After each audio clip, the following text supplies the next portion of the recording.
Bienvenidos al canal Republicano, un canal desde Quilpué hacia el mundo, donde encontrarán las noticias, las entrevistas, los grandes temas y el análisis desde el punto de vista de sus presentadores.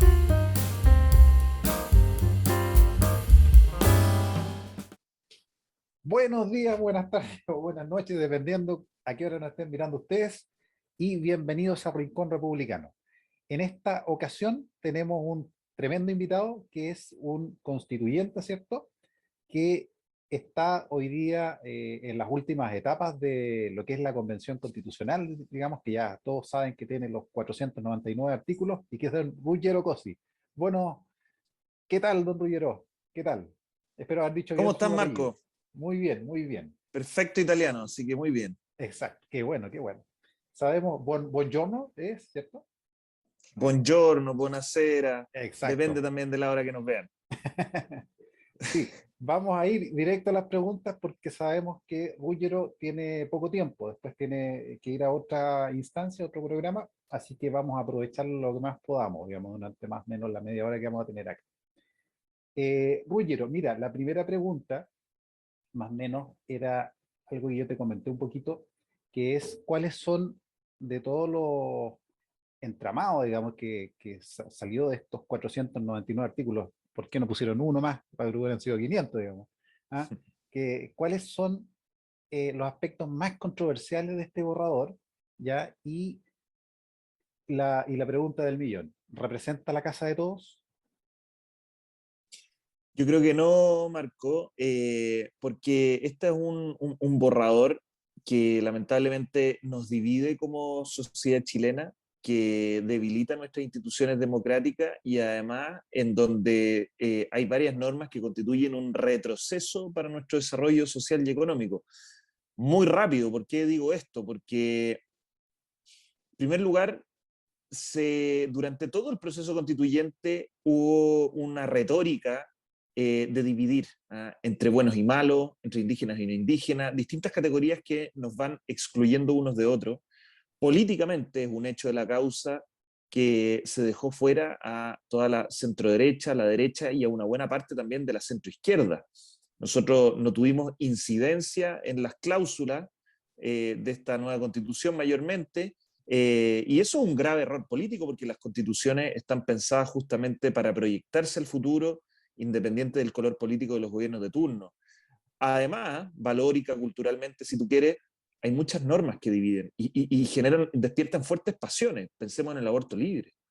Yo soy contrario al aborto, pero además acá se escogió la versión más radical del aborto y obviamente que eso ya deja fuera, por ejemplo, personas como el rector Ignacio Sánchez de la Universidad Católica que dice, bueno, yo por mis convicciones religiosas, por el papel que desempeño, no puedo estar a favor de este proyecto.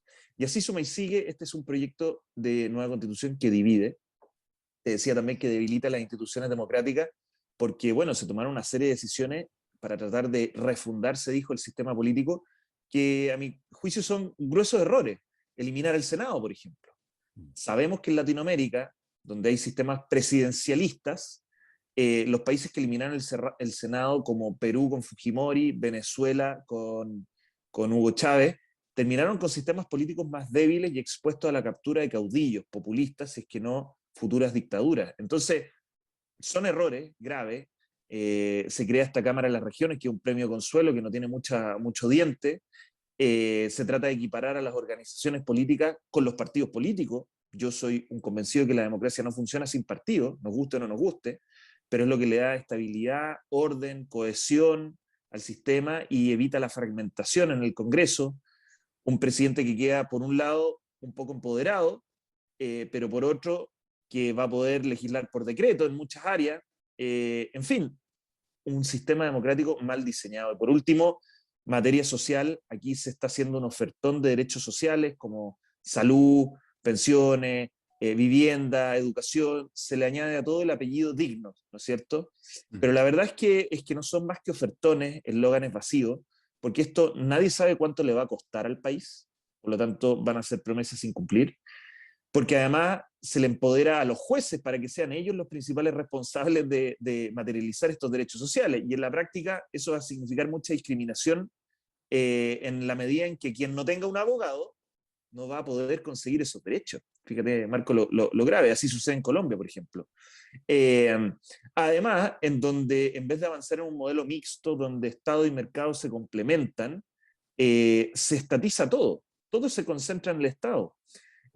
La clase media pierde su derecho a elegir entre una educación estatal y una educación particular subvencionada, lo mismo en salud. Sea que tú estés en ISAPRE o en FONASA, hoy día tú puedes elegir. Si estás en FONASA, el Estado te apoya con un bono FONASA, ¿cierto? Todo eso desaparece y todo se entrega al Estado, tanto en financiamiento como en las prestaciones. Y eso, como te digo, es eliminar nuestro derecho a elegir entre lo público y lo privado, y nos condenan a lo estatal. Entonces, podríamos seguir, y después, si quieres, abondamos más en materia de seguridad pública. Acá hubo un prejuicio donde esta nueva izquierda, que era mayoritaria en la Convención Constitucional, parte de la base filosófica de que los delincuentes son víctimas de la injusticia social y que todo lo que haga la policía es represión. Eso es lo que está en su filosofía. Y por lo mismo ¿Cómo es? se elimina, y como consecuencia de ello se elimina el carácter militar de carabinero, se les ata de mano y no se incluye la legítima defensa, se coloca al presidente de la República y al ministro del Interior a conducir las policías, gente inexperta que no tiene ninguna formación en estas materias. Imaginemos a Isquia Siche conduciendo las policías, yo creo que es una mala idea. Se rechazó la defensoría de las víctimas, se elimina el estado de excepción de emergencia. Hay una norma que ha tenido poca difusión, con esto cierro, Marco, esta primera intervención, que es un verdadero bono a la delincuencia. Por cada día de prisión preventiva en donde el fiscal finalmente no logre una condena definitiva, tú sabes que la prisión preventiva se le aplica al imputado en una fase intermedia, y hay muchas críticas, yo comparto buena parte de las críticas, pero de ahí a darle un bono por cada día de prisión preventiva al imputado, me parece algo sumamente descabellado y que la ciudadanía va a rechazar totalmente, porque no es acorde al sentido común. Entonces, mal proyecto desde el punto de vista político, democrático, de nuestro desarrollo social y económico, muchos sectores productivos muy afectados. Podría alargarme harto rato, pero a mí me parece que no es un buen proyecto para Chile, y lamentablemente es una gran desilusión, porque a medida que la gente se va informando, va rechazando este proyecto. Hay un aspecto cortito que es el tema del sistema. Se crea un sistema nacional de educación que tienen que, colegios, en el caso, por ejemplo, la educación básica, media, tienen que acogerse a este sistema nacional de educación independiente, si sean estatales o particulares, y que me hace mucha referencia a lo que fue durante la UP, la Escuela Nacional Unificada, que fue una de las razones por las que cayó la UP, digamos, tuvo protesta de los mismos estudiantes. ¿Cuál es ese entramado específico de artículos, Ruger? Mira, en educación yo observo tres errores, más allá de hacer los paralelismos históricos. El primer error grave es que se politiza la educación, porque se establecen en el texto constitucional los principios y fines de la educación. Yo siempre a la gente le pregunto, bueno, ¿cuáles debieran ser las orientaciones específicas de la educación? La gente me dice, no, que los chiquillos aprendan a leer bien, que sepan matemáticas, que sepan historia. Bueno, la Constitución, los fines y principios de la educación que establece son la justicia social, los derechos humanos, la solidaridad, una educación no sexista, intercultural, y una serie de categorías profundamente políticas e ideológicas que lo que hacen es abrir las puertas a la politización de las aulas y que el colegio de profesores pueda seguir haciendo proselitismo político, tal como lo ha hecho en el Instituto Nacional, en el INBA, y como se ha ido destruyendo la educación pública, transformando a nuestros niños en verdaderos activistas políticos. A eso se dedican muchos profesores, lamentablemente, no todos, no los quiero meter a todos en el mismo saco. ¿Cuál es el segundo error? Que justamente se elimina la educación particular subvencionada, como te decía. El Estado ya no va a financiar más lo particular, lo privado, tampoco en educación. Se rechazó la norma que permitía al Estado financiar a los colegios particulares subvencionados, y recordemos que eso es más del 50% de la matrícula en Chile, donde hay muchos niños y niñas que necesitan de los colegios particulares subvencionados porque son los únicos que le entregan una educación especializada cuando tienen alguna discapacidad. En fin, es lamentable. La libertad de enseñanza queda solamente como un eslogan, se rechazó la norma que permite fundar proyectos educativos, pero que en todo caso venía con una letra chica, porque esos proyectos educativos van a tener que ajustarse a los principios y fines políticos e ideológicos que yo te mencionaba recién. Que a todo esto, entre paréntesis, la norma dice que la calidad de la educación, fíjate lo irónico, se mide por el cumplimiento de esos fines y principios. O sea, lo importante no es que el colegio enseñe bien matemática y lenguaje, sino que promueva la solidaridad, los derechos humanos y una educación no sexista. Es el mundo al revés. Y por último, todos los expertos coinciden en que la clave de la calidad de la educación está en los directores de los establecimientos. Los directores y directoras son clave porque ellos son los que están a cargo de la gestión, de ir mejorando las metodologías de enseñanza, los procesos educativos, de evitar la violencia en las escuelas que hoy día está generando tanta preocupación. Y aquí lamentablemente se le colocan dos trabas a los directores. Uno, se constitucionaliza la estabilidad laboral de los profesores. Fíjate lo complicado. Esto se entrega como un ofertón, claro, porque los profesores van a decir, mira, qué bueno. Pero lamentablemente los que salen perjudicados son los apoderados y los alumnos, porque los malos profesores van a costar mucho removerlos. Y por otro lado, se establece en la Constitución que la comunidad educativa va a poder incidir vinculantemente en la definición del proyecto educativo y en la gestión del establecimiento educacional.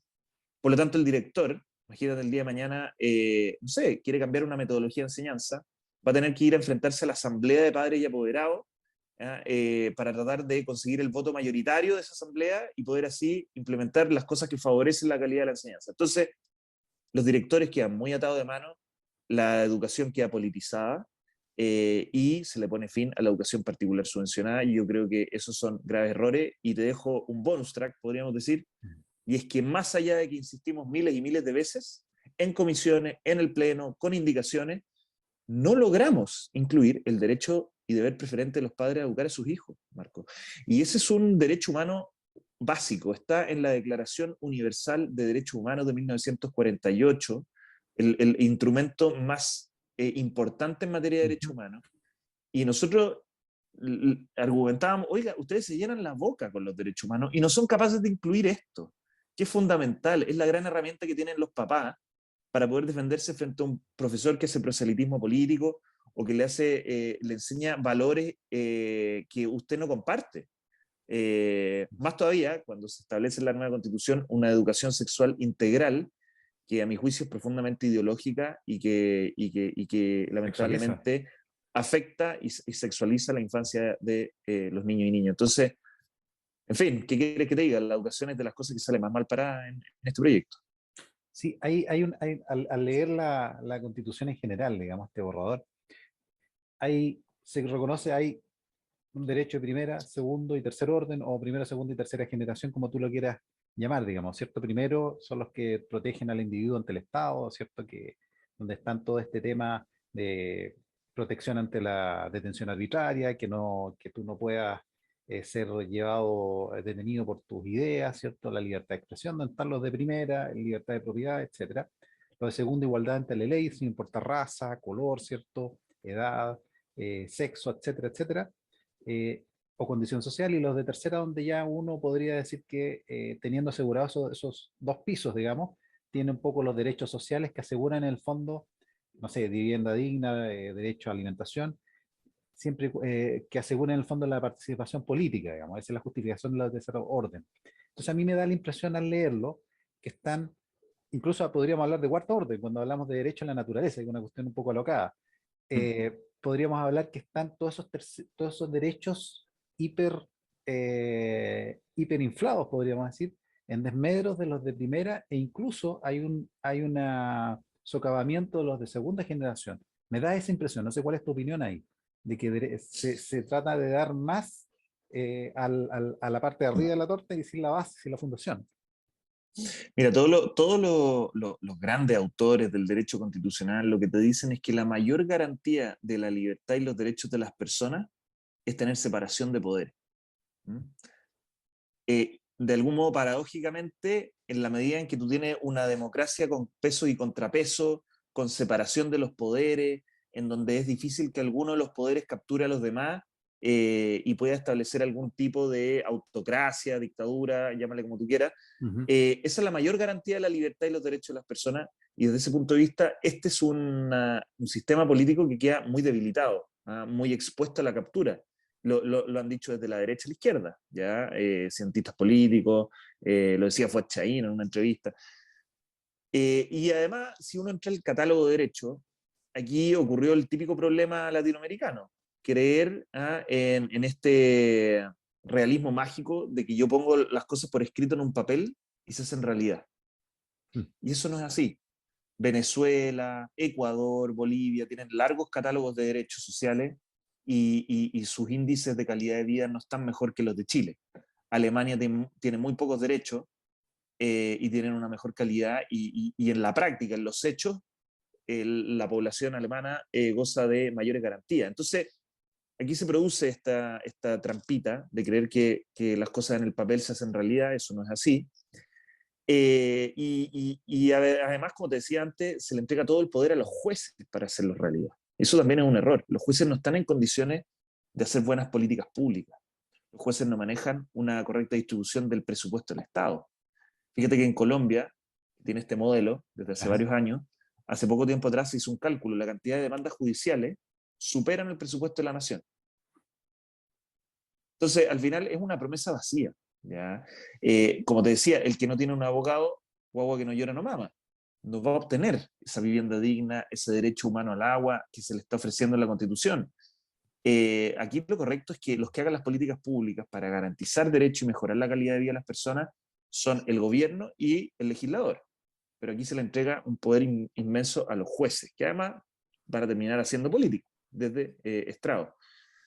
Yo creo que es un sistema que no está bien diseñado, más allá de la longitud de los derechos. Efectivamente, acá hay un sesgo por los derechos sociales en desmedro de las libertades básicas. El concepto de libertad se dice pocas veces. Y además estatizando y concentrando en la burocracia estatal toda la prestación de estos servicios, sea salud, sea de vivienda, sea de pensiones. Así que, bueno, yo creo que no es al menos mirando la experiencia comparada, esto no va a generar los resultados que muchas personas esperan.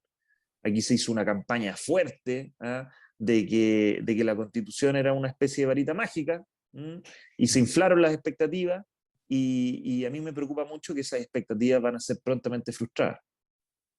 Hay un tema también, se ha hablado que esta Constitución es indigenista, pero entre comillas, digamos, porque en el fondo se habla mucho de propiedades y autonomías territoriales, pero tampoco se reconoce mucho la propiedad privada, que puede ir en desmedro de los mismos personas de origen indígena, digamos. Por ejemplo, se pueden dar una autonomía territorial X, ¿cierto? Para un lonco X en un territorio X, pero eso va a ser de una comunidad, no va a haber títulos individuales, digamos. O sea, no, hay un tema muy colectivista, digamos, acá. No sé cómo está planteado, cómo lo ves tú esa parte, Ruggiero. Bueno, el argumento detrás de eso es que esa sería la cultura de los pueblos indígenas. Ahora, tú recordarás que hace décadas atrás se le entregaron muchos terrenos, las comunidades indígenas los vendieron, después con el retorno a la democracia, con Elwin en adelante, nuevamente se comenzó con esta política que ya ha durado 25 años, se han gastado más de $1.000 millones, se han repartido más de 250.000 hectáreas a los pueblos indígenas, pero parece que nunca es suficiente. Y efectivamente la propiedad colectiva no se aprovecha agrícolamente. De hecho, buena parte de los terrenos que se le han entregado a las comunidades indígenas en estos últimos 25 años están abandonados. La Universidad de la Frontera tenía un estudio de que había un 60% de terrenos entregados por la CONADI que están abandonados. Y obviamente que eso lo que hace es profundizar en la desigualdad, en la pobreza que hay en la macrozona sur, por ejemplo, y toda esta política no ha traído la paz, que es lo que la gente más echa de menos. Al contrario, estamos viendo estos días una persona de etnia mapuche, trabajador forestal, baleado en la cabeza. Entonces, falleció ayer. Exactamente. Entonces no llega la paz. Y aquí se están profundizando en esta política de malas ideas. Y te voy a explicar muy en simple qué significa el Estado plurinacional, que me importa mucho difundirlo esto.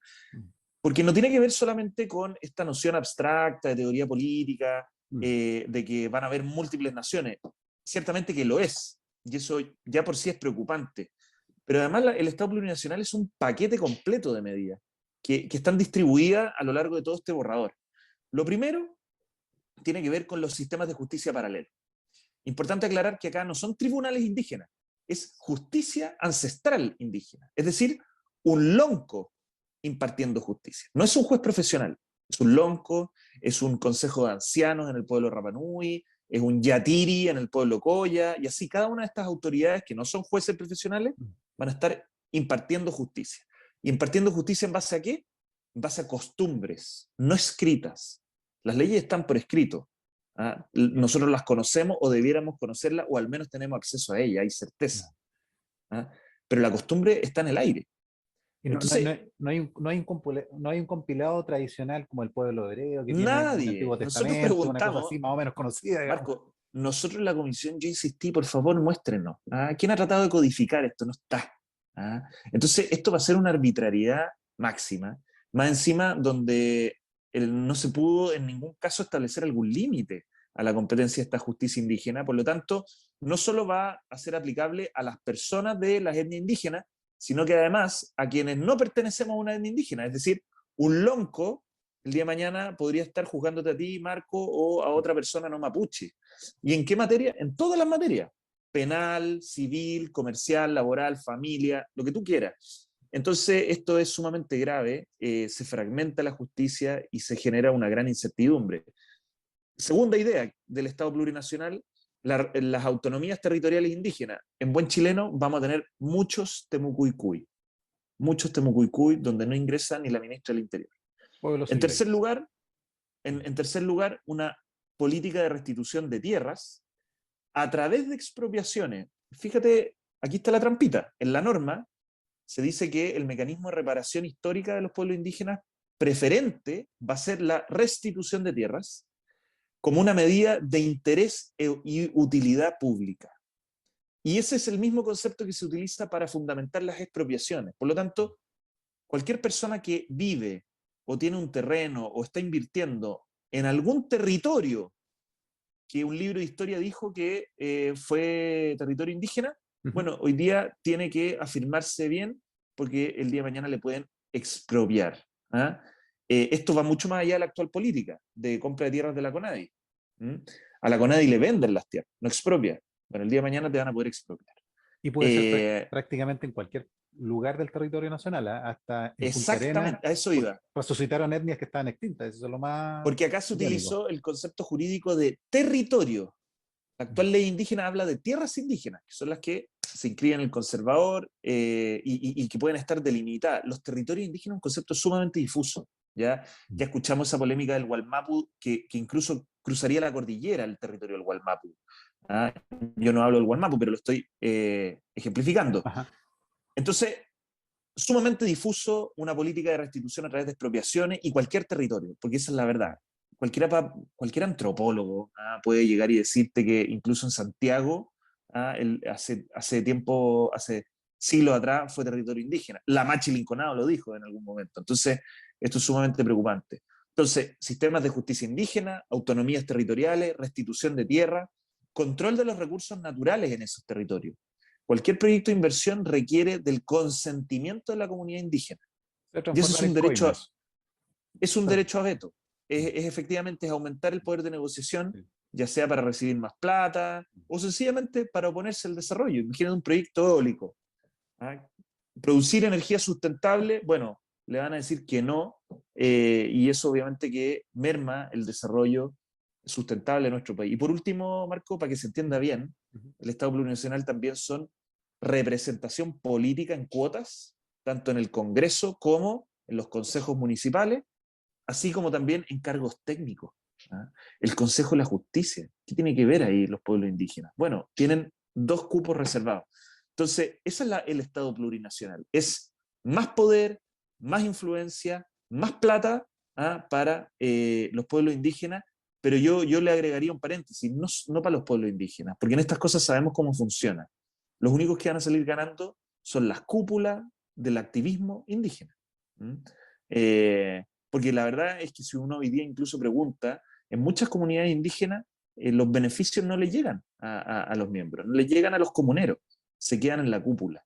Y en un país donde el 70% de la población indígena vive en zonas urbanas y donde la gran mayoría de los chilenos son mestizos y estamos absolutamente mezclados en nuestras relaciones de familia, comerciales, incluso con el Estado.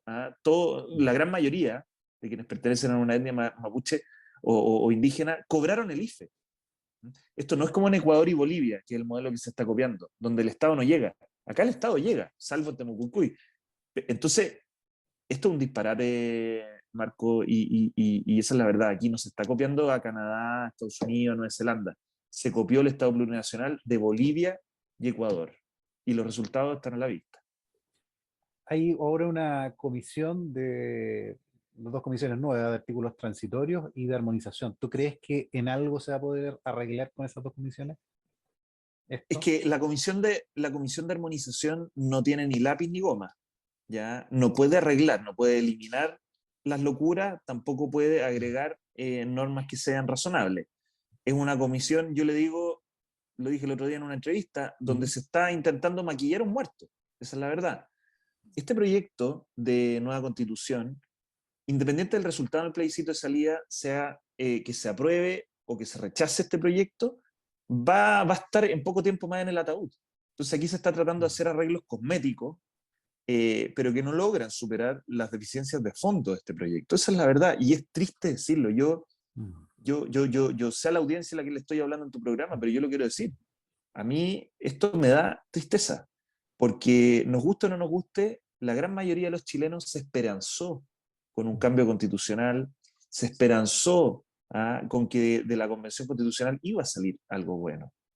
Independiente de las posiciones personales, de escepticismo o esperanza, la gran mayoría de la ciudadanía sí tenía esa esperanza. Entonces, es triste, una gran desilusión, y obviamente que esto nos obliga a tratar de buscar un camino de salida.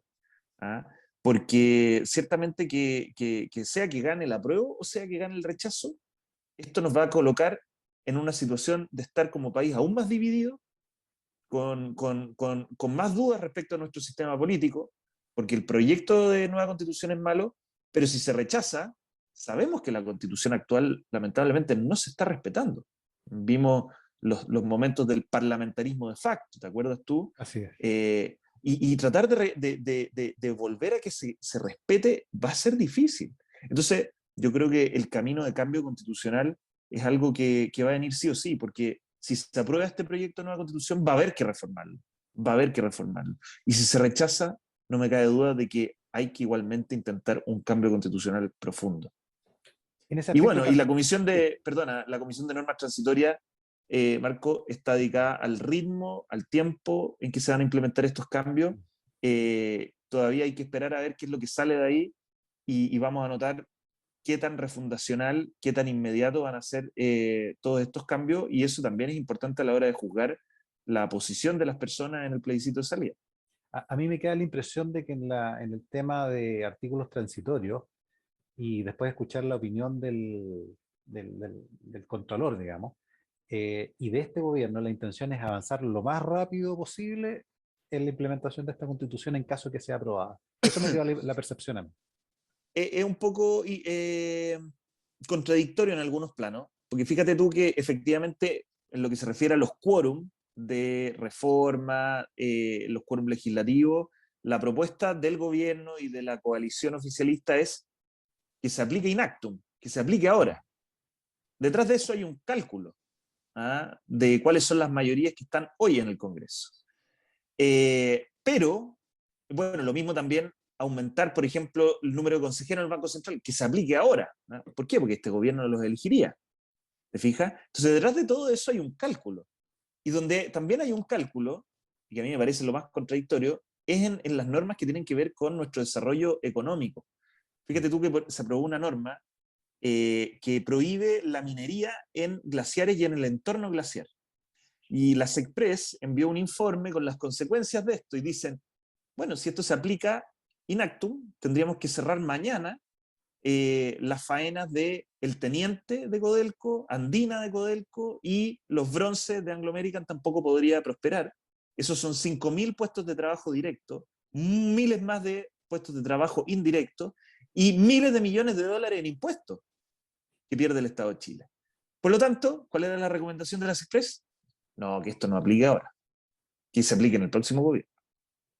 Entonces, hay una contradicción enorme, porque mientras algunos hacen de jefe de campaña de la prueba en el gobierno, ¿ah? Y están dedicados a eso, se dan cuenta de lo malo que son las normas de fondo de esta nueva constitución, de cómo afectan el empleo, de cómo afectan nuestro desarrollo, y por lo tanto dicen, esto es muy bueno, pero ¿sabe qué? Que no se me aplique a este gobierno, que se aplique al próximo. Hay ahí una contradicción, una hipocresía enorme, y yo veo que todas estas posiciones están repletas de cálculos políticos y nunca pensando en el bien de Chile. Y eso es lo lamentable, insisto, de este proceso, que se ha generado una desilusión, una desconexión con lo que se nos pidió como constituyente.